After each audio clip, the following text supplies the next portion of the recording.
Welcome to Season 2 of Digging Deeper Ag Chats with Al, the podcast that brings you timely and practical stories straight from the paddock.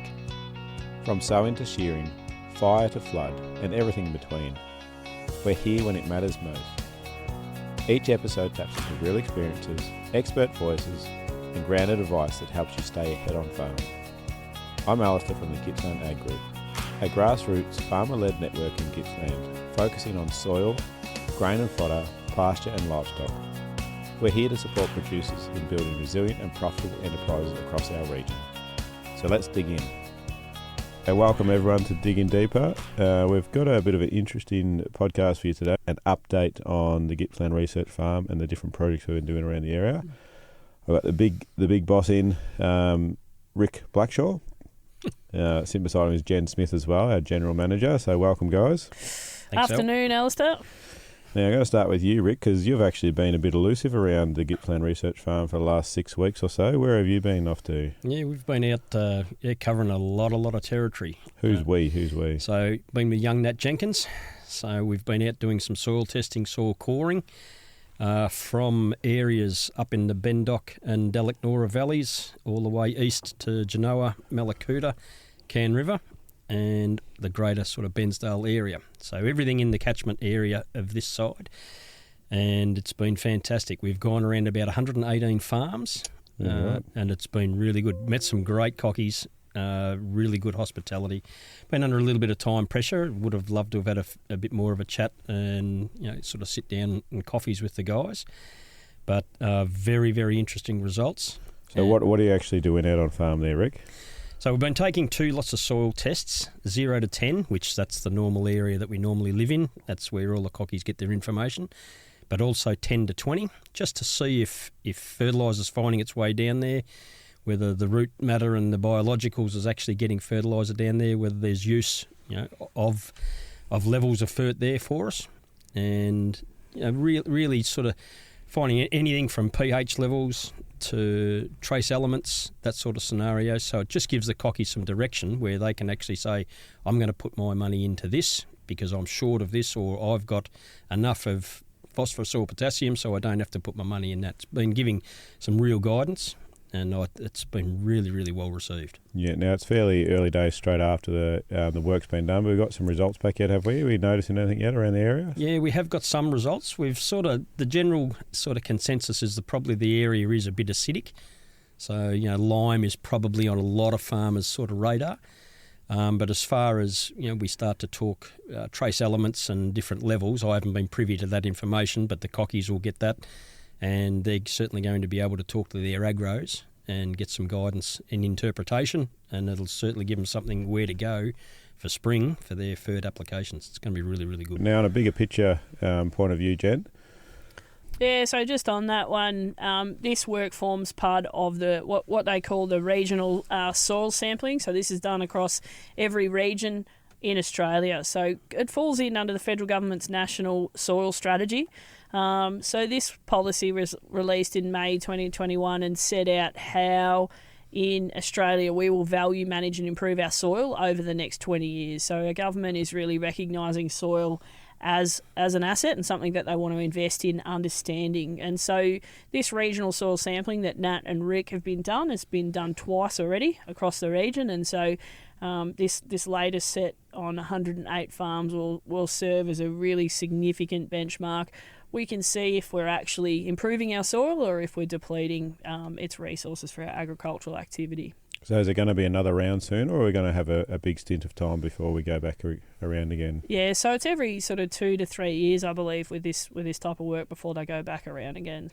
There's a number of different soil sampling projects that occur across Australia. The CSIRO also do some regional soil sampling in conjunction with our CMAs. So there's some really good information available on what you could expect with regard to those trends around soil fertility and soil health, and what you can do to improve your stewardship of your soil on your farm. Yeah, there's nothing better though than actually going out, taking a shovel and digging your own hole and having a look. So make sure you get out there and do that. And if you're a bit unfamiliar with it, reach out to Rick Blackshaw. He's an expert in there. He's done enough of them, and he'll point you in the right direction. All right, so it's good to have you back on board, Rick. I know Tracy's missed you as well. Very much so. Yeah, so it's good to have you back on farm. What are we looking at lately, Jen? What's been happening here? Yeah, so Gippsland Research Farm, we've got 19 active projects here at the moment. Things are looking very, very good in the paddock here for us. All of our usuals are on the books this year. What are they? What are our usuals? Our usuals, so bread and butter. Our bread and butter projects that we do here at the research farm. So our time of sowing projects, 2 times of sowing with 7 wheat and 7 barley varieties. So this is a bit of a staple importance for our cereal growers across the region, and the information from this also feeds into yield potentials right across the state with several projects that GRDC run just to keep that research and development and innovation in our wheat and barley varieties. Yep, now I'll swing over to Rick for a minute there, because can you remember planting time of sowing 2 wheat, Rick? Yeah, that was interesting. We got that in just before Easter, I think. It was, yeah. And it was a very, very late, dark night when we finished. Yeah, there was a couple of torches and head torches going on the cedar, and we were expecting, I think it was about 25 mils. Yeah, we were racing to beat the long weekend and beat the weather, and we thought it would be very beneficial if we got it in. And it was. So. Yeah, so it's had a really good start. Very good. All the plantings are into really good moisture, and so they've jumped away really well. Great germination. Yeah, you were in the paddock just the other day having a look at some stuff, and what's actually been one of our issues, which people outside of East Gippsland is probably not going to want to hear, but... Well, it's interesting. We've actually got, in the wheat trials, we've got some probably environmental, not so much problems, but probably a little bit damp at the moment.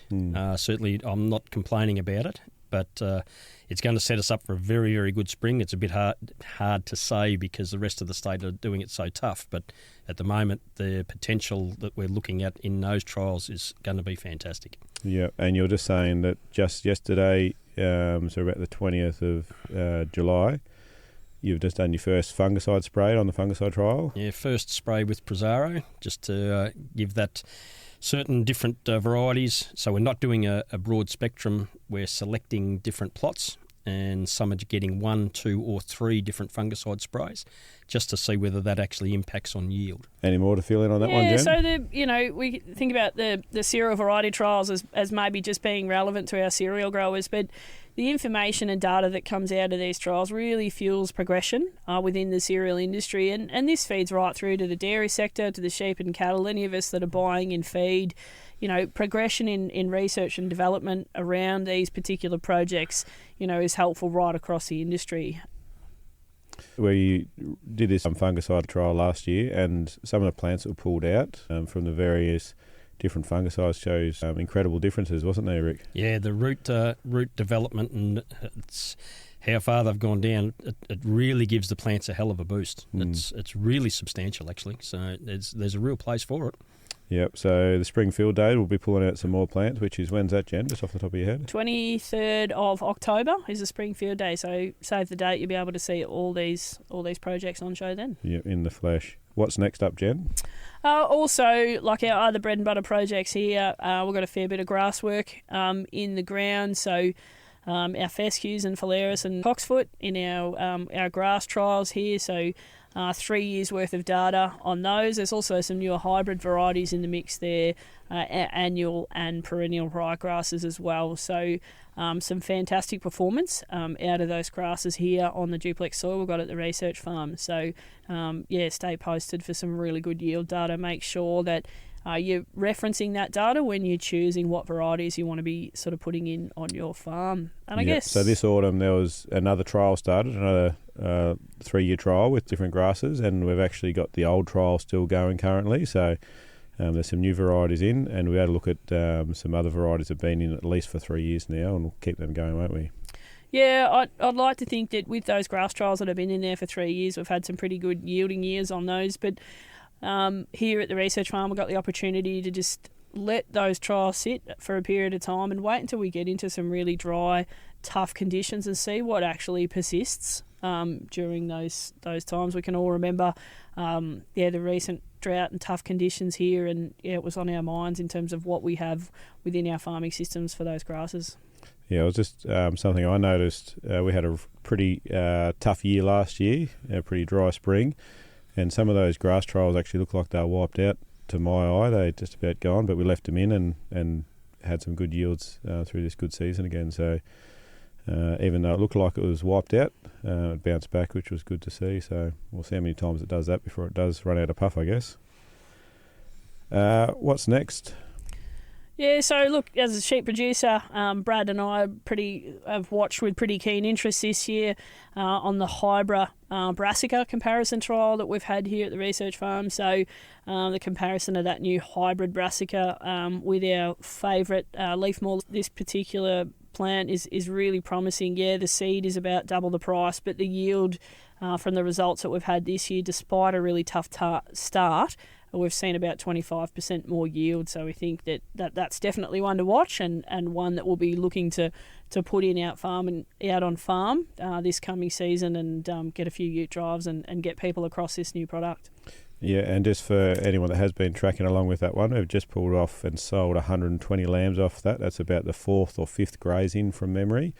We've had sheep on there. We've sold a couple of sets of lambs, and the last one have just gone. We're going to leave it in because the plants are still there, and we'll see what happens now we're 18 months into its life cycle. Normally would terminate, but we're going to leave it in and see what happens with the leaf mould versus the hybrid as well. Obviously there's moisture there, so it's up to the plant now. It's got a bit of fertility in the ground still, so we should be right if it wants to produce some more feed for us. So. And the last one I've got on feed is the Lucerne work at the research farm here. So Rick's got his plot in there with 4 different dormancy varieties that he's had in for a few years, and it had a pretty tough start, but it's looking good and had several cuts of it. We've also got upwards of 20 varieties in a variety trial for Lucerne as well, so testing dormancy and yield. So 3 cuts off that since January, and this spring there'll be opportunities to join local agronomist Nicole Frost and Rick Blackshaw, and just looking at these different Lucerne varieties and how they're performing, observing and having conversations about where if there's a fit for Lucerne within your farming system, and we're curious to see if every farm across the region had 20 or 40 or 60 hectares of Lucerne in there, would that be filling an important feed gap? Yeah, because Lucerne's becoming a lot more on farmers' radar, certainly in the conversation piece. And I think the trials that we're doing here have really garnished some good interest, and the yields that we've actually done, they're pretty outstanding. So it's something that all the cockies are starting to look at seriously. Yeah, and the regrowth potential, if the conditions are right, are quite incredible. And it's important to note that we're all dry land here as well, so nothing gets irrigated on sowing or during its grazing time either. So a lot of producers out there don't have access to water, and so you come and see what is possible if the season's on your side. Ceradella, it's not something that a lot of people have heard about. We've had it here for a little while now. So the CSIRO have got a trial in here. They've got a number of places across the region looking at the growth potential of Ceradella, particularly in our acidic soils down here. So if Ceradella is something that does interest you, get along and have a chat with Olivia Betts from Elders in Bairnsdale. She's pretty keen on the plant and had a fair bit of experience, and she can bring you out for a look at the trial here. What would you sit Ceradella alongside? I think you'd sit it alongside your clovers and your legumes. So, but it's known as an acid-tolerant legume. Yeah, it's a plant that'll sort of grow in low fertility. It's certainly got potential, and I think sort of at the Merloo, the Beng Warden area where we do have that low fertility, it's certainly got potential to add something to it. It seemed quite slow to get started though, but now it's hanging around and it's looking more and more plants. Yeah, it is. We are getting more plants present in the trial. It is a hard seed. I think you've got to sort of hold its hand a little bit with germination and give it a bit of fertility to go. But I think once you actually get that up and running, I think it's got a fit for our area, that's for sure. So we've got some compost work going on as well? Yeah, so moving across into our soil projects, ongoing compost trials, looking at a product that East Gippsland Shire have on hand and just seeing how different crops and country performs under that. Also our soil amelioration trial, and then probably our favourite soils project for the research farm, our Grow More Topsoils project, which I might hand over to Rick to fill us in on. Yeah, that's got a lot of interest, Jen. We had a field day where that was actually booked out for two of the segments of the day. It's garnished a lot of conversation, real conversation piece. It has yielded very well in its first year. to the point where we were going to inter it, but a lot of the cockies actually said we had too much tonnage. They didn't want to, so we grazed it. And it's looking much the same at the moment as well. We're at the point now where we're ready for another grazing, and we think that's what we'll do. Preferably, I'd like to see some interment, but I think as cockies, when you start to get a little bit short of feed, it's a bit hard to sort of turn it in like the veggie guys do. So I think the grazing option's probably going to be a little bit better. But it's looking really well. Yep, so we're going to make that decision in the next couple of weeks, whether we let it keep running on and turn it back in, or whether we have a light grazing and potentially turn it in late spring sort of thing before it goes too reproductive. But that'll be made in the next couple of weeks because there's a good bank of feed that's building up there for sure. Yeah, it's pretty outstanding. That's looking good. What have we planted in there this time, Rick? So we planted ryegrass in there this time. We've had very, very good germination rates and a lot of tonnes, and it's looking very, very good. Yeah, and one of the reasons that we actually put a diploid rye in there is that Trevor Caithness, our volunteer CEO, has been following some guys over in the States about the exudates, I'm going to get it wrong probably, that the ryegrass puts in the soil that can actually build that soil profile as well. So Trevor has spoken about it on this podcast before, so search up that one to exactly why we've planted what we've planted in there. But we're hoping for some good results in that as well. Just before we get off farm, we're actually going to talk about the Ovastim trial that we've got in our ewe portion of the flock. So we've scanned just recently, and the last 3 years that we've scanned, we've had reasonably higher rates. This year we're up about 34% scanning rate from the Ovastim versus the control. The Ovastim group was 198%, so just shy of 200%, which we were pretty pleased with, and the control group was 164%. There's been no unusual empties in the Ovastim group, which I was sort of worried about getting later in the trial, but that hasn't shown to be the case as yet. The other thing to note was we're about 4 weeks later in joining this year as well. We've moved it back a little bit, and so those higher rates might have something to do with that. But we'll be lambing down in about 4 weeks' time, and so marking doesn't matter what we scan, it's actually what we mark. So we'll fill you in with what we're going to mark when the lambs are actually on the ground, because that's what pays the bills, is a live lamb at the end of the day. So interesting results the more we track that along. And Al, you've got some new residents at the Gippsland Research Farm? Yeah, so we've actually secured another 19 young heifers, young black ones, from the Mars down the road, which is really good to see. We weighed them the other week. They're sitting about that 340, 350 mark, and so we're hopefully doing another little AI program with them. This time we're going to do it slightly different. We'll do a fixed time AI, but we're going to use a mop-up bull at the end rather than just 2 times. And so we want to actually try and get a few more calves out of them this year coming, because they're good little calves, and we want to see them grow into some good breeders as well. So that's terrific. Just alongside the AI work, we've also got a fair bit of conversation and interest within a genomics project. Local vet Alison Gunn is working with producers to pull together a PDS on that. So looking at that heifer, how do you optimise that heifer selection, so those animals that you do feed and keep within your herd. So jump on the Gippsland Ag website and sign up for the newsletter, and watch that space, because we'll have producer Julian Carroll over here probably in sort of October or September, and he'll be talking about some work that they've done with AI and genomics, and some of the results that they've got over there and how that's improved their productivity and their profitability within their beef herds. What else is happening now off farm, Jen? You've got a lot of things happening off farm as well. Yeah, so there's some great work that's happening across the region. So the East Gippsland Catchment Management Authority delivering the topsoils program of works again. So a lot of our producers across the region have participated in some discussing groups and the like, and we heard about the regional soil sampling that sort of forms part of that work as well. Over the next few years, with the topsoils work delivered by Southern Farming Systems and the Landcare Group and us, you can expect to see the Gippsland Soil School, so applications for that close in August. We got anyone applied yet? Yeah, plenty of applications for the Soil School. So, the school's going to be fantastic. So we'll have 4 two-day blocks of training and education The focus in this school is not to sort of hone in on any one particular soil management strategy, but really look at taking those producers that have participated in some of the topsoils education work and other things, take them up to that next level. So looking at different soil management methodologies, we'll be looking at foliar fertilisers, understanding what's happening within soil biology and lots of different categories. It'll be facilitated by local favourite Peter Ronalds, who's done a lot of soil sampling and testing from across this region. So there's probably not a bloke that's seen more soil from more farms across Gippsland than Pete, so promises to be really good. Also within that topsoils body of work, I've got a number of demonstration farms.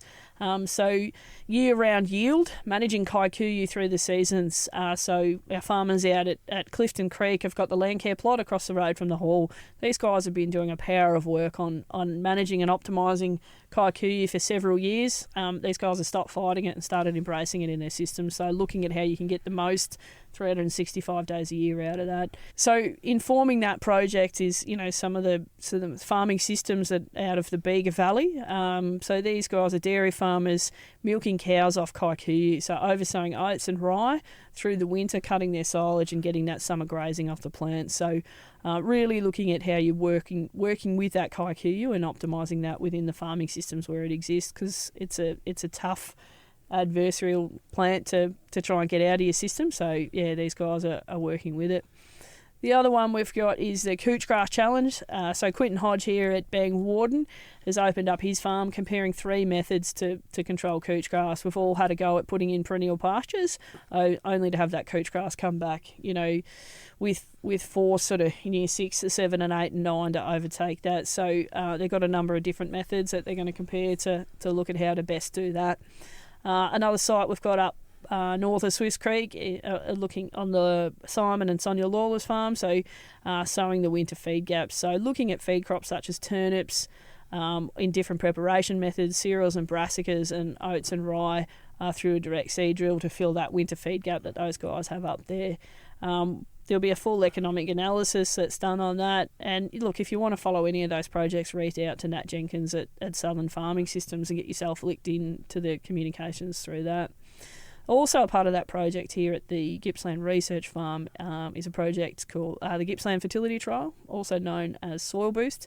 So just this one's a real comparison trial between sort of tried and tested methods to boost soil fertility. So comparing muriate of potash against sulphate of potash, comparing poultry manure, so organic fertilisers to synthetic fertilisers with the same amount of NP, K and S, and comparing trace elements to no trace elements in those systems as well. So this one's a 3-year trial, so we'll get some averages across that trial and really look at how those different fertiliser regimes perform and what you might be able to apply within your system. And you did some pasture cuts just the other week, Rick, in those paddocks. Yeah, it's looking good, that grass was. It's looking very good. Mother Nature's been very kind to us this year, but it's an interesting one, Al.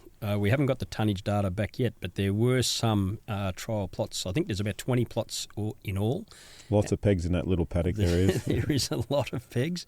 But some of those are quite outstanding, and some of them really did stand out that when we actually put the mower through and we got the catcher weights, some of them are very, very encouraging. So, at least now you can start to pick out. You don't necessarily just have to say, I'm a granular fertiliser guy.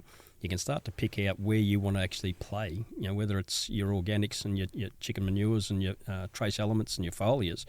There's going to be some real good yield data in that. Yeah, well, we had 300 sheep in there for a lot longer than I expected them to be in there. There's lots of residue left, so it'll grow really well through the spring and hopefully get lots more results throughout the growing season. 3 years, you said, Jen, that one was? 3 years for that one. Yep. It's going to be a good lambing paddock for our triplets as well, that little paddock. So anything else off-site, Jen, or are we...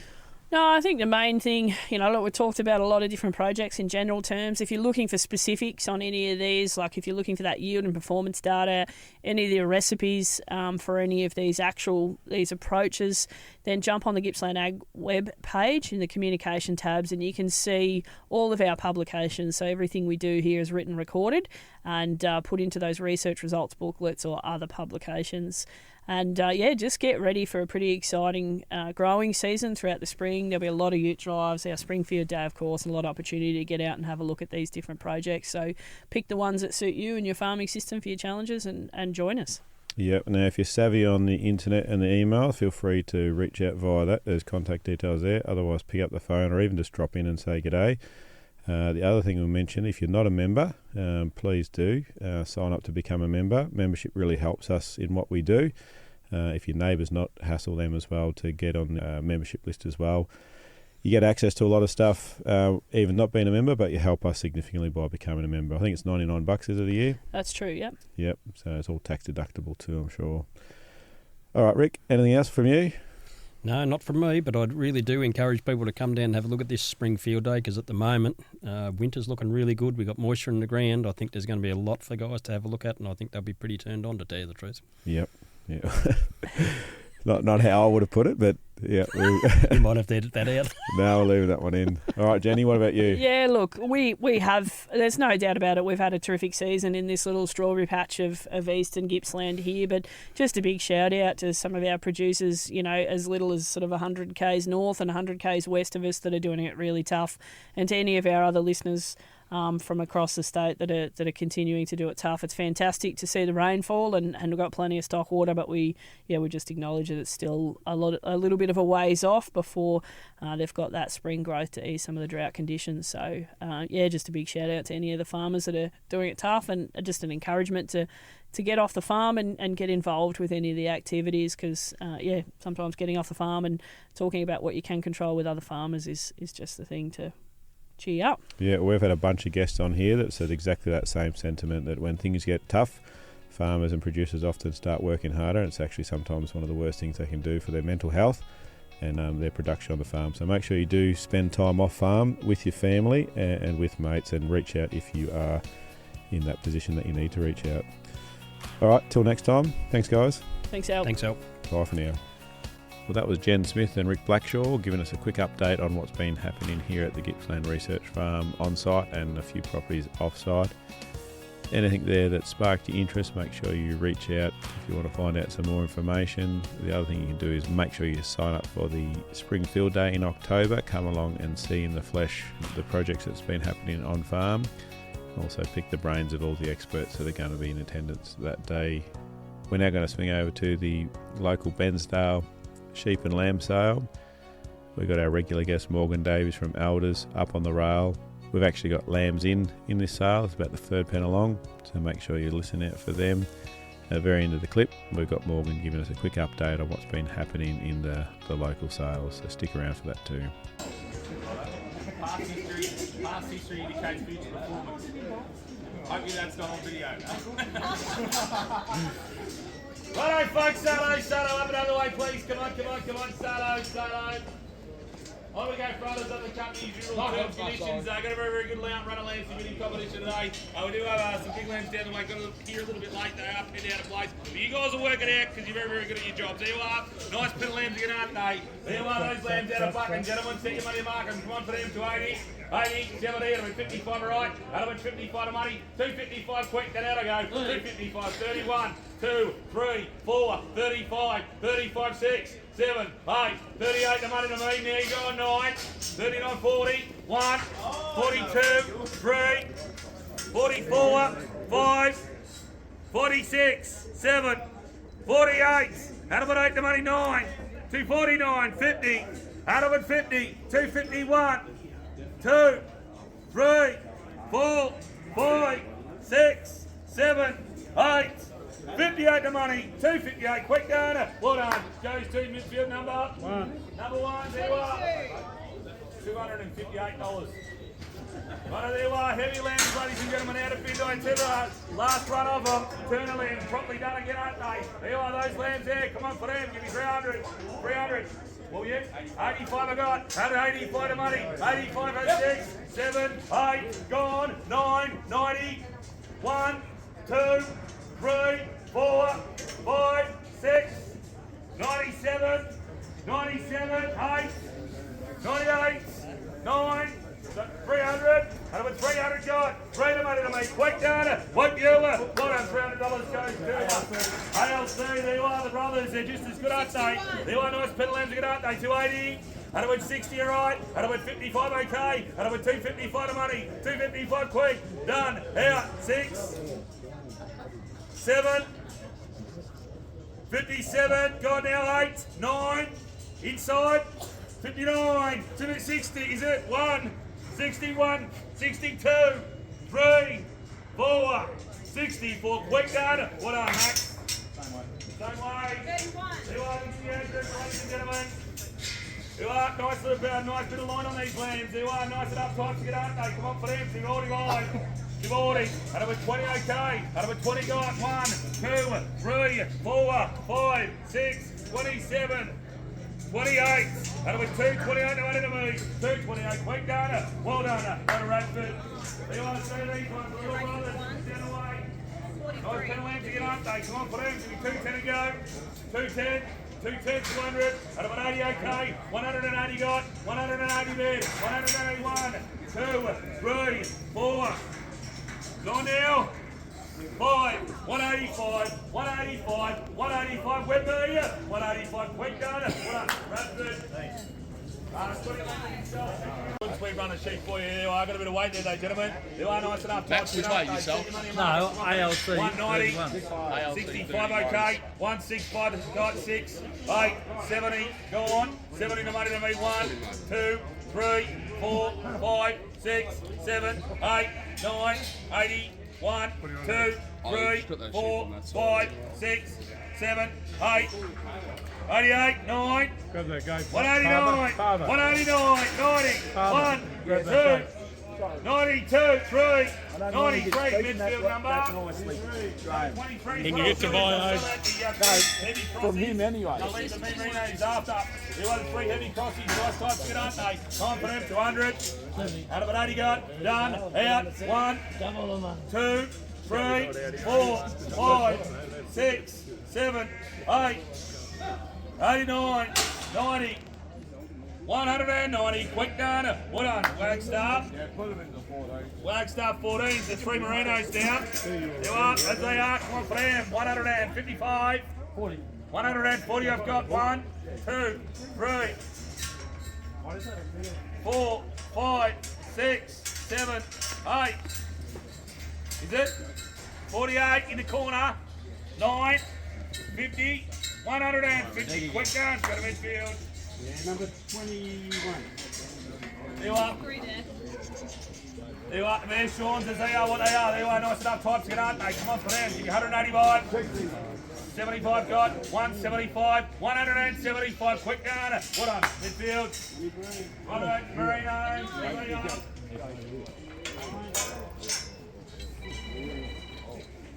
there you are, nice types, come on for them, 110. 80 okay, and about 80 I've got, 81, 2, 3, 4, 5, 6, 7, 8, 9, 90, 1, 2, 3, 4, 5, 6, 7, 97, way, 8, 9, 100, 1, 2, 3, 103, 4, 5, 6, 7, 8, 9, 110, 11, 12, 13, 14, 15, 16, 17, 18, 19, 20, 120, 120, gone now, 120, you are gone, 120, that's you, 1, 2, 3, 4, 5, 6, 7, 8,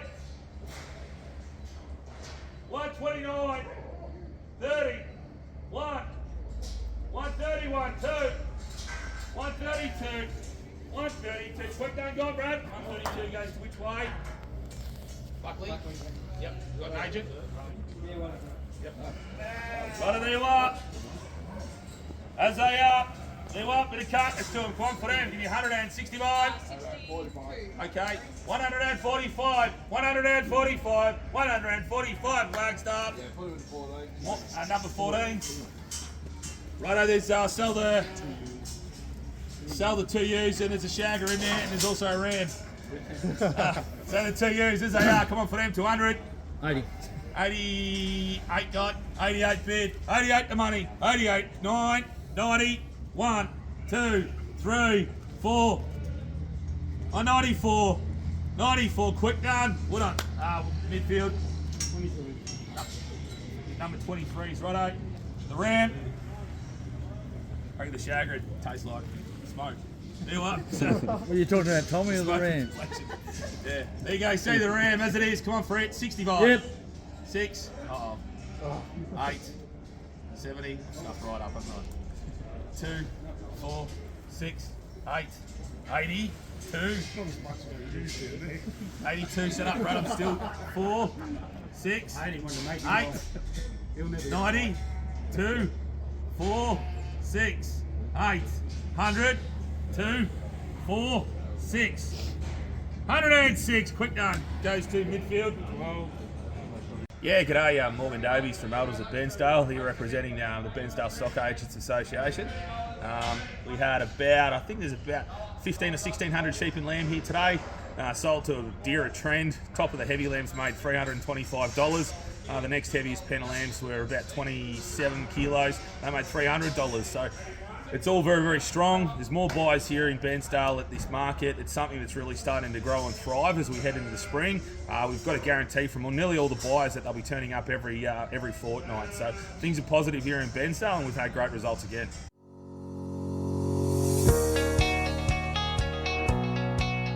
A big thank you for tuning in today. And remember, if you have a question about today's episode or a topic you'd like us to cover, reach out to one of our many platforms and join the conversation. We're here because of your passion and commitment to agriculture. Together, we can build a stronger farming future. This podcast is made possible by the Future Drought Fund Regional Drought Resilience Planning Program, co-funded by the Victorian and Australian governments.